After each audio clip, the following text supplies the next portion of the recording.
Paul Cato. I'm enrolled in the Committee on Social Thought in the University of Chicago's Social Sciences Division. I'm studying theories of love and interrelatedness. I'm working on my PhD. This is my first semester, but yes, I'm enjoying it thus far. It's a big transition from undergrad. I don't know how others have come to perceive what it means to have epilepsy, but for me it involves three things: intelligence, awareness, and human finitude. Usually I get one of two reactions.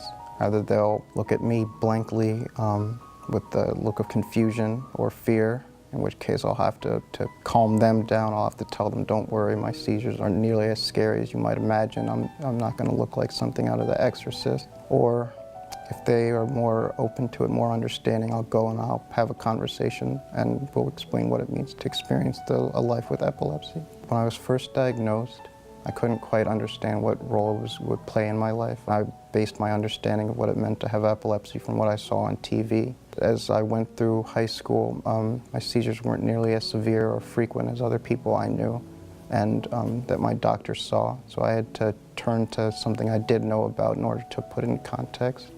So I turned to books. In particular, two of my favorite authors, Dostoevsky and Plato.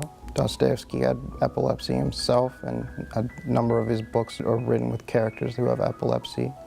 And Plato's dialogues always involve Socrates, his mentor, who had epilepsy himself.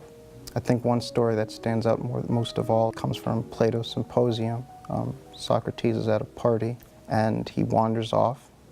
His friends go out looking for him, and they see him experiencing aura, looking out into the sky. The two of his students, they sit there and they stand and gaze with great respect, and they say, look, he's having one of his moments. And the more I've come to connect with these historical figures, the more I've come to appreciate this part of my identity rather than feel ashamed of it. But there have been struggles, most of them coming from my interactions with the people around me, some of whom are very dear and close to me.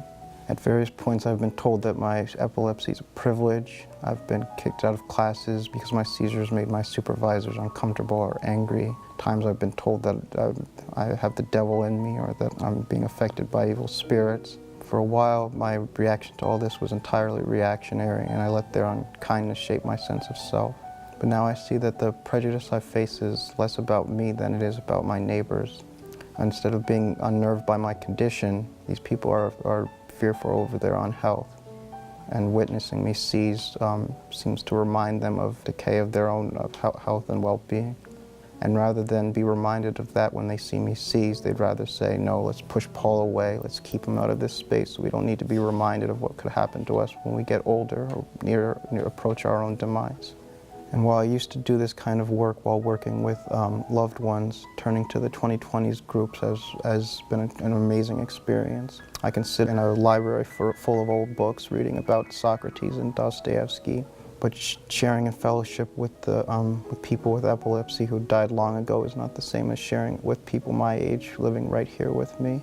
So what is a seizure in my mind? It's a chance to share some of the inner light brought on by my experiences in my epilepsy.